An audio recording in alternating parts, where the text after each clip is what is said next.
Hello and welcome students, আশা করি তোমরা সকলেই খুব ভালো আছো। জ্ঞানজ্যোতি কোচিং সেন্টার পক্ষ থেকে তোমাদের সবাইকে আরো একবার স্বাগত।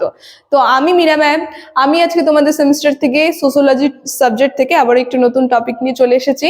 আজকে আমি যেটি নিয়ে আলোচনা করব, দেখো সেটা আমি বোর্ডেই লিখে দিয়েছি। গোষ্ঠী স্বতন্ত্রতা বলতে কি বোঝো, ঠিক আছে? এর সংজ্ঞা এবং এর কিছু বৈশিষ্ট্য নিয়ে আমি উদাহরণ সহ আলোচনা করব এবং তোমাদের বুঝিয়ে দেব। আলোচনাটি শুরু করার পূর্বে তোমাদের ছোট্ট করে একটা ইনফরমেশন দিয়ে রাখি। দেখো বোর্ডের কর্নারে তোমরা দুটো নাম্বার দেখতে পাচ্ছ, এটা হচ্ছে আমাদের জ্ঞানজ্যোতি কোচিং সেন্টারের অফিসিয়াল হেল্পলাইন নাম্বার। এখানে তোমাদের অনলাইনে ক্লাস করানো হয়, তার সঙ্গে তোমাদের নোটস দেওয়া হয়। তো তোমরা যারা আমাদের সঙ্গে অনলাইন ক্লাসে যুক্ত হতে যাচ্ছ কিংবা আমাদের থেকে নোটস পেতে চাচ্ছ, তারা উপর দেওয়া নাম্বার দুটির সঙ্গে যোগাযোগ করে আমাদের সঙ্গে যুক্ত হয়ে যেতে পারবে, ঠিক আছে? তাহলে আলোচনাটি আমি শুরু করছি।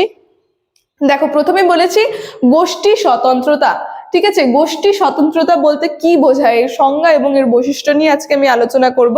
প্রথমে চলে আসি সংজ্ঞাতে।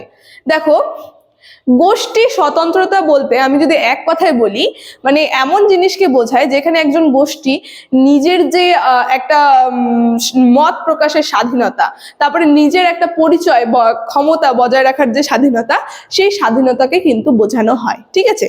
দেখো, আমি যদি সংজ্ঞার আকারে বলি, তোমরা যেটা লিখবে এখন সংজ্ঞাতে, সেটা হচ্ছে গোষ্ঠী স্বতন্ত্রতা বলতে একটি গোষ্ঠী স্বাধীনভাবে নিজস্ব সিদ্ধান্ত নেওয়া এবং নিজস্ব পরিচয় বজায় রাখার ক্ষমতাকে বোঝায়। আবার বলছি, গোষ্ঠী স্বতন্ত্রতা বলতে একটি গোষ্ঠী স্বাধীনভাবে নিজস্ব সিদ্ধান্ত নেওয়ার এবং নিজস্ব পরিচয় বজায় রাখার ক্ষমতাকে বোঝায়, ঠিক আছে? মানে স্বাধীনভাবে নিজস্ব সিদ্ধান্ত নিতে পারবে, নিজের যে সিদ্ধান্ত সেগুলো, আর নিজের যে একটা পরিচয় সেটা বজায় রাখার যে ক্ষমতা, সেই স্বাধীনতা কিন্তু তারা পেতে চায়, সেটারই কথা বলেছে গোষ্ঠী স্বতন্ত্রতা বোঝায় সেটাকে। যেমন তারপরে লিখবে তোমরা, এটি একটি জটিল ধারণা যা বিভিন্নভাবে ব্যাখ্যা করা যেতে পারে, ঠিক আছে? এই ধারণাটি কিন্তু একটা জটিল ধারণা, খুবই জটিল। এটাকে কিন্তু আমরা বিভিন্নভাবে ব্যাখ্যা করতে পারি। তো চলো এর বৈশিষ্ট্যতে আমরা চলে আসি। সংজ্ঞাটা আমাদের হয়ে গেল। বৈশিষ্ট্যতে বলেছি, দেখো প্রথম বৈশিষ্ট্য আমি পয়েন্ট করেছি স্বনির্ধারণ। এখানে আমরা দেখব এই গোষ্ঠী স্বতন্ত্রতার বৈশিষ্ট্যতে প্রথম পয়েন্টে স্বনির্ধারণে বলা হয়েছে, তোমরা লিখবে এই পয়েন্টে, যে গোষ্ঠী স্বতন্ত্রতার অর্থ হলো একটি গোষ্ঠী নিজস্ব লক্ষ্য, মূল্যবোধ এবং নীতি নির্ধারণ করার অধিকার। আবারও বলছি, গোষ্ঠী স্বাতন্ত্রতার অর্থ হলো একটি গোষ্ঠীর নিজস্ব লক্ষ্য, মূল্যবোধ এবং নীতি নির্ধারণ করার অধিকার। মানে নিজস্ব যে হচ্ছে একটা লক্ষ্য, ঠিক আছে, আমার যে লক্ষ্য, তারপরে মূল্যবোধ, আমার যে একটা মূল্যবোধ, তারপরে হলো নীতি নির্ধারণ, কি কি নীতি নির্ধারণ করবে একটা গোষ্ঠী, সেইটার স্বাধীনতাকে কিন্তু, সেই যে অধিকার, সেটা নির্ধারণের অধিকার, সেটাকে কিন্তু বলা হয়, মানে নিজস্ব যে নির্ধারণ, মানে নিজস্ব মতামত নির্ধারণের অধিকারই হচ্ছে স্বনির্ধারণের বৈশিষ্ট্যের মধ্যে পড়বে, ঠিক আছে? দেখো, দ্বিতীয় বৈশিষ্ট্যতে আমি লিখেছি সাংস্কৃতিক অধিকার, ঠিক আছে? সাংস্কৃতিক অধিকারের মধ্যে কি রয়েছে? সাংস্কৃতিক অধিকারের পয়েন্টে তোমরা লিখবে রয়েছে গোষ্ঠী স্বাতন্ত্র্যের মধ্যে তাদের নিজস্ব ভাষা, ঐতিহ্য, ধর্ম এবং অন্যান্য সাংস্কৃতিক প্রথাকে ধারণ, অনুশীলন এবং উদযাপন করার অধিকার অন্তর্ভুক্ত রয়েছে, ঠিক আছে? মানে একটা গোষ্ঠী, আবারও বলছি, গোষ্ঠী স্বতন্ত্রতার মধ্যে নিজস্ব ভাষা নির্ধারণ, ঐতিহ্য, ধর্ম এবং অন্যান্য সাংস্কৃতিক প্রথাকে ধারণ, অনুশীলন এবং উদযাপন করার অধিকারের অন্তর্ভুক্ত রয়েছে, ঠিক আছে? মানে আমাদের একটা গোষ্ঠী যে বিভক্ত থাকবে, সেখানে ধরো বিভিন্ন গোষ্ঠীর নিজস্ব একটা সংস্কৃতি নির্ধারণ করবে, যে নিজের সংস্কৃতি সেইভাবে সে চলবে, ঠিক আছে? তারপরে বিভিন্ন নীতি, ঠিক আছে, বিভিন্ন প্রথা, এগুলো ধারণ করার একটা স্বাধীনতা যাতে তাদের থাকে, একটা অধিকার যাতে তাদের থাকে, ঠিক আছে?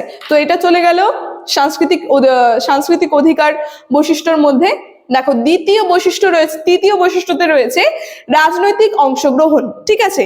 গোষ্ঠী স্বতন্ত্রতার রাজনৈতিক অংশগ্রহণ পয়েন্টে রয়েছে যে গোষ্ঠী স্বাতন্ত্রতার অর্থ হলো একটি গোষ্ঠী তাদের নিজস্ব রাজনৈতিক প্রক্রিয়ার অংশগ্রহণ করার অধিকার, যার মধ্যে নির্বাচনে ভোট দেওয়া এবং নেতৃত্বের পদে দাঁড়ানো এবং তার নিজস্ব নীতি প্রচার করার অন্তর্ভুক্ত। মানে কি বলা হয়েছে? এই রাজনৈতিক অংশগ্রহণ পয়েন্টে বলা হয়েছে যে একটা গোষ্ঠী তাদের নিজস্ব রাজনৈতিক মানে যার যেখানে ইচ্ছা হবে, যে আমার নিজস্ব, আমি যেখানে ইচ্ছা আমার মত অনুযায়ী আমি যে কোনো রাজনৈতিক আর কি রাজনৈতিক দলে অংশগ্রহণ করতে পারি এবং ভোটদান করতে পারি, ঠিক আছে। এই যে এই স্বাধীনতার কথা কিন্তু বলা হয়েছে রাজনৈতিক অংশগ্রহণের ক্ষেত্রে, ঠিক আছে, গোষ্ঠী স্বাধীনতা। তারপরে চতুর্থ পয়েন্টে রয়েছে, দেখো বলে হয়েছে 4 নম্বরে কি রয়েছে, সামাজিক ন্যায় বিন্যাস। এই পয়েন্টে তোমরা লিখবে যে গোষ্ঠী স্বাতন্ত্র্যের অর্থ হচ্ছে বৈষম্য এবং নিপীড়ন থেকে মুক্ত থাকার অধিকার, ঠিক আছে, এবং সমাজে সমস্ত স্তরে সমানভাবে অংশগ্রহণ করার অধিকার। মানে এই গোষ্ঠী স্বাতন্ত্র্যের অর্থ হচ্ছে হলো, এই পয়েন্টে বলা হয়েছে সামাজিক ন্যায় বিচার, মানে বিভিন্ন স্তরের একটা নিজস্ব ন্যায় বিচার, মানে এই যে বিভিন্ন বৈষম্য, বিভিন্ন আর কি অত্যাচার, এই সমস্ত থেকে একটা মুক্ত, ঠিক আছে, একটা মুক্ত বন্ধন, যাতে সে স্বাধীনভাবে নিজে দিন যাপন করতে পারে। তারপরে সমাজের সমস্ত স্তরে, বিভিন্ন স্তর যে থাকে সেই স্তরে যেন তাদের যে মর্যাদা সেটা যাতে তারাও সমানভাবে অংশগ্রহণ করতে পারে বিভিন্ন ক্ষেত্রে, ঠিক আছে। তো এই সমস্ত ছিল গোষ্ঠী স্বতন্ত্রতার বৈশিষ্ট্যর মধ্যে আলোচনা আমার। তো আজকের আলোচনা আমার এতটুকুনি ছিল। আলোচনাটা আমি এখানেই শেষ করছি। ভিডিওটি ভালো লেগে থাকলে অবশ্যই like, comment, share and subscribe করে দেবে। Thank you.